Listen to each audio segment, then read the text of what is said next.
voici une feuille de l'arôme d'Italie qui, malgré son nom, ne pousse pas qu'en Italie.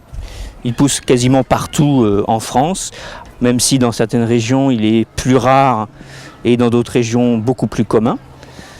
On reconnaît sa feuille à sa forme de flèche, on voit bien ici une forme de flèche, et puis des nervures qui sont surlignées d'un trait blanchâtre. Alors attention, voilà, les fruits sont toxiques, on a ici encore un pied où les fruits sont visibles. Ça ressemble à des bonbons et il faut faire très attention avec les enfants parce que en plus le goût peut être légèrement sucré, c'est quand même très toxique.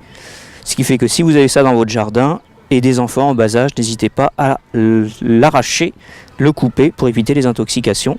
Alors ça donne mal au ventre, ça donne des coliques assez violentes et ça peut donner dans certains cas des intoxications excessivement graves qui nécessitent une hospitalisation en urgence.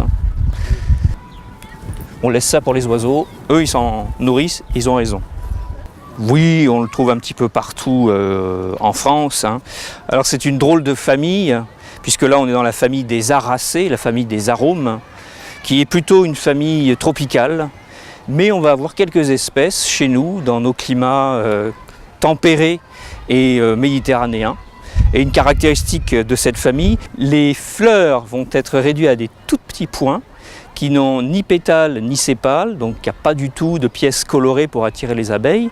En revanche, ces fleurs vont être entourées par une membrane qu'on appelle la spathe, qui elle peut prendre des couleurs, par exemple blanches, chez les arômes de jardin, les fameux Zantedeschia aethiopica. C'est les arômes de jardin qu'on peut planter chez nous et qui poussent parfaitement bien, mais les arômes naturellement présents ont aussi cette caractéristique d'entourer leurs fleurs par une spathe, c'est-à-dire une grosse et large membrane plus ou moins colorée.